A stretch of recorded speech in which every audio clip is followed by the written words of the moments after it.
This is a conversation about homeschooling in the future. And what we're looking at is how we're going to deal with what's coming down with the education department being gone. So homeschooling is a lot easier than people think it is, or it can be. If you try and look like what school looks like in a school classroom, you're going to stress yourself out. You're not going to be able to do it. Nobody sticks with that. A lot of homeschoolers will do that the first year, and they'll either go back to school or they'll change it up and actually do something that works for their family. So you want to find what works for your family. You look at your family. What do y'all do now? Okay. Are you a gaming family? Are you a book reading family? Are you a family that likes to take trips? Are you a family that likes to sit around and play board games? What do you like to do already now as a family? And whatever that is, you're going to lean towards that in your homeschooling method. If you're a reading family, there's something called the Charlotte Mason method, which is all about reading books, and you copy down passages from the books, and you learn your history from like the Magic Tree House. Okay, you're bringing that kind of thing in. I like workbooks personally because I'm a former classroom teacher, and that helps me to make sure I'm covering everything. But that is our backbone. That is our bare bones, what we barely cover. And then everything else that we cover, we also do we tend to do tech schooling, which means we use our tablets a lot. And so they do a lot of learning games on their tablets because we do that. We do video games. That's just the kind of family we are. I read some books to them. Sometimes we'll use what we do in our everyday life. We've got chickens. You heard them a minute ago. One of my friends, she is a trip schooling family, which means they like to go places. They go on trips regularly. They were going on trips anyway when all of her kids were in public school. So instead of just going, hey, we're going to Disney World, on the way, you're going to stop off at a national park. All right. My family, when I was growing up, was what's considered a supplemental schooler, which is what a lot of you are going to need to do in the next coming years.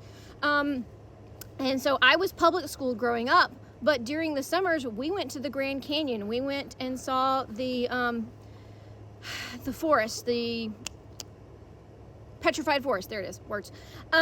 So you're going to just kind of lean into what your family does already. The trick is making sure you're covering all of the subjects you need to cover.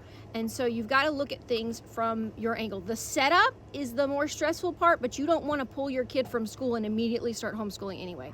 There is a process called deschooling, which means after you pull your kid out of school, you don't immediately the next week pop open some workbooks. You're going to take about a month or so, depending on how long your kid's been in school, to kind of decompress.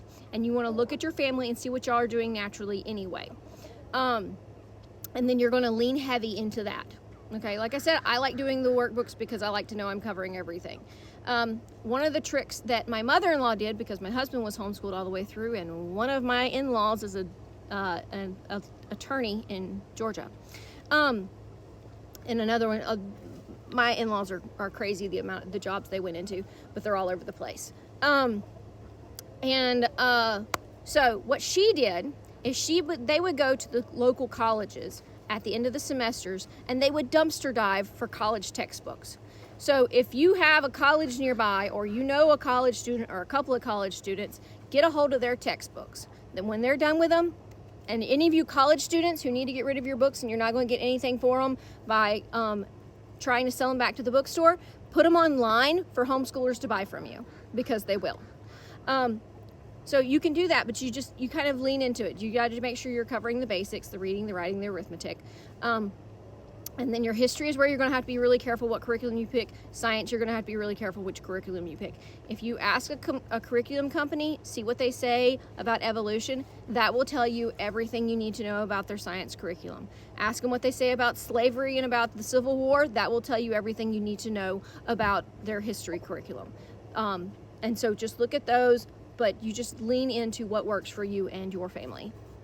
And most of the time, homeschooling takes as much time to do on an individual daily basis as it does for public schoolers to do homework.